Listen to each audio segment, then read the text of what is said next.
एक बार की बात है, एक बूढ़ा था। उसे कब्र में से पैसे और कफन निकालने का मंत्र आता था। एक बार वह किसी काम से दूसरे शहर गया। वह रात को एक सराय में रुका। वहां पर और भी लोग रात गुजारने के लिए रुके हुए थे। बातों ही बातों में उस बूढ़े की एक और आदमी से दोस्ती हो गई। वह दूसरा आदमी भी बड़ा गुणवान था। वह तांबे से सोना बनाने का हुनर जानता था। दोनों में समझौता हुआ कि वह दोनों अपना अपना हुनर एक दूसरे को सिखाएंगे। दूसरे दिन उस आदमी ने बूढ़े को तांबे से सोना बनाने की कला सिखाई। बूढ़ा भी बहुत अच्छे ढंग से वह कला सीख गया। फिर उस आदमी ने बूढ़े से कहा कि अब आप अपना हुनर मुझे सिखाओ। बूढ़ा तो सिखाने को तैयार था, परंतु उस शहर का कोई अमीर आदमी मरे तो ही वह अपनी कला उस आदमी को सिखा सकता था। बहुत दिनों के बाद एक अमीर आदमी मरा। वे दोनों बहुत खुश हुए। बूढ़े ने बाजार से थोड़ा सा मांस खरीदा और उसके 3 टुकड़े किए। शाम को वे दोनों कब्र के पास गए। बूढ़े ने मंत्र पढ़ा, मांस का एक टुकड़ा जमीन पर रखा और उसने मंत्र जोर जोर से पढ़ा ताकि वह आदमी भी सुन सके और याद कर सके। फिर बूढ़े ने दूसरा मंत्र पढ़ा और मांस का दूसरा टुकड़ा कब्र के पास रखा। कब्र में से मुर्दा निकलकर खड़ा हो गया। मुर्दे ने अपने हाथों में से वे पैसे जो लोगों ने उसे दफनाते समय कब्र में रखे थे और अपना सारा कफन उस बूढ़े की ओर फेंक दिए। सारा सामान समेटकर बूढ़े ने तीसरा मंत्र पढ़ा और मांस का एक और टुकड़ा कब्र के पास रखा। मुर्दा फिर कब्र में लेट गया और कब्र बंद हो गई।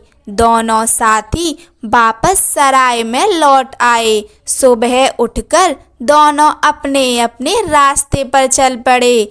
घर पहुंचकर उस आदमी ने सोचा कि काश कोई अमीर आदमी मरे और मैं स्वयं भी उसकी कब्र से पैसे और कफन निकालने के हुनर को आजमा कर देखूं। काफी समय बीत जाने के उपरांत उनके शहर में एक सेठ मर गया। सेठ बहुत अमीर था। उस आदमी ने विचार किया कि अब अपनी कला को आजमाना चाहिए। वह मन ही मन बहुत प्रसन्न हुआ। उसने भी 3 टुकड़े मांस के लिए और कब्रिस्तान पहुंच गया। कब्र के पास उसने पहला मंत्र पढ़ा और मांस का एक टुकड़ा कब्र के पास रखा। दूसरा मंत्र पढ़ा और मांस का दूसरा टुकड़ा कब्र के पास रखा। देखते ही देखते कब्र से मुर्दा निकलकर खड़ा हो गया। उसने अपने कफन और पैसे उस आदमी की ओर फेंक दिए। अब वह आदमी तीसरा मंत्र पढ़ने लगा, पर यह क्या, वह मंत्र बीच में ही भूल गया। उसने अपने दिमाग पर बहुत जोर डाला, परंतु उसे मंत्र याद नहीं आया। वह बहुत डर गया। भयभीत होकर वहां से भागने लगा, परंतु यह क्या, वह मुर्दा भी उसके पीछे पीछे आने लगा। उस आदमी ने घबराहट में कफन और वह पैसे उस मुर्दे की ओर फेंक दिए, परंतु उस मुर्दे ने दोबारा वह पैसे और कफन उस आदमी की ओर फेंक दिए। ऐसा कई बार हुआ। छुपते छुपते वह आदमी किसी तरह अपने घर पहुंचा। उसे बहुत भूख लगी हुई थी। उसने घर पहुंचकर अपनी पत्नी से खाना मांगा। हड़बड़ाहट में जल्दी जल्दी खाना खाकर हाथ धोने और कुल्ला करने बाहर निकला तो क्या देखता है, वह मुर्दा चलते चलते उसके घर आ गया है। उस आदमी ने जल्दी जल्दी अपनी घरवाली को सारी कहानी सुनाई और कहा कि मैं अब घर नहीं रह सकता, यह मुर्दा मुझे घर पर रहने नहीं देगा, मैं जंगल में चला जाता हूँ, तुम रोटी पानी मुझे वहीं पर दे जाया करना। वह आदमी जंगल में चला गया। वहाँ पर उसने एक जगह अपना डेरा जमा लिया। मुर्दा भी उसके पास ही रहने लगा। उसकी पत्नी रोज उसे खाना पानी दे जाती, परंतु वह अब बहुत परेशान और उदास रहने लगा। एक दिन उसकी पत्नी ने उसे मशवरा दिया कि अपने गुरु के पास जाओ और इस मुर्दे को दोबारा कब्र में भेजने का उपाय पूछो। पत्नी की बात मानकर वह एक दिन अपने गुरु के गांव गया। वह उनके घर रात को गया, क्योंकि वह मुर्दा भी उसके साथ चल रहा था। छुपते छुपते जब उसने गुरु का घर ढूंढ लिया तो बाहर से ही अपने गुरु को पुकारने लगा। उसकी आवाज़ें सुनकर भीतर से एक महिला बाहर आई और उसने उस आदमी से पूछा कि आप कौन हो। उस आदमी ने सारी कहानी उस महिला को बता दी। उस महिला को रोना आ गया। उसने बड़े दुखी होकर कहा कि उसके गुरु को मरे हुए 3 दिन हो गए हैं।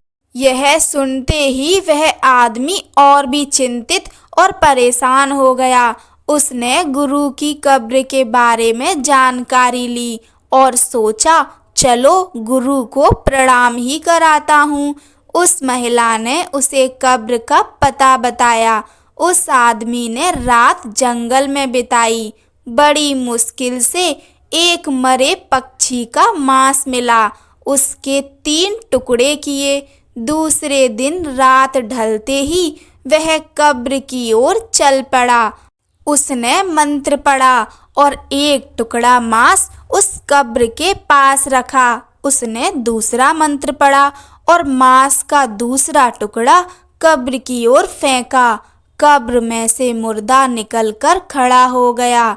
उसने कब्र में से सारे पैसे और कफन उस आदमी की ओर फेंक दिए। शिष्य बोला, गुरुजी प्रणाम, आप मेरे गुरु हो, मुझे आपके पैसे और कफन नहीं चाहिए, मुझे आपका आशीर्वाद चाहिए। उसने गुरु को नमस्कार करते हुए वह पैसे और कफन गुरु की ओर फेंके।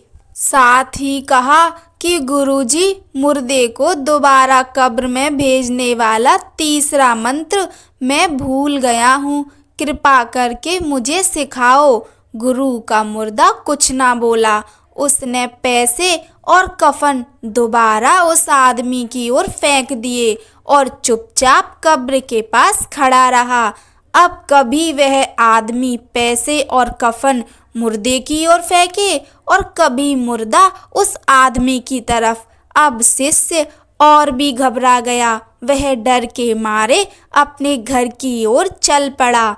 जब उसने पीछे मुड़कर देखा तो एक के बजाय 2 मुर्दे उसके पीछे चल रहे थे। शिष्य फिर पीछे मुड़ा और दोनों हाथ जोड़कर विनती करते हुए कहने लगा, हे गुरु महाराज, मुझ पर कृपा करो, दया करो, मैं तीसरा मंत्र भूल गया हूँ। मुर्दे को वापस कब्र में कैसे भेजा जाए?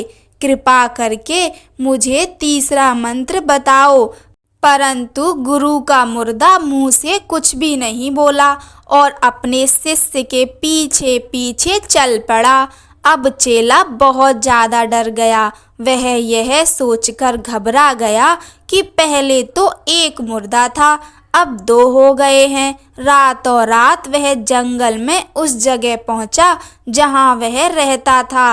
वह वहां जाकर सिर पर हाथ रखकर बैठ गया। वह डर के मारे कांप रहा था।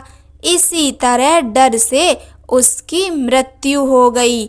अगली सुबह जब उसकी पत्नी उसे खाना देने आई तो वहां पर 3 मुर्दे देखकर घबरा गई।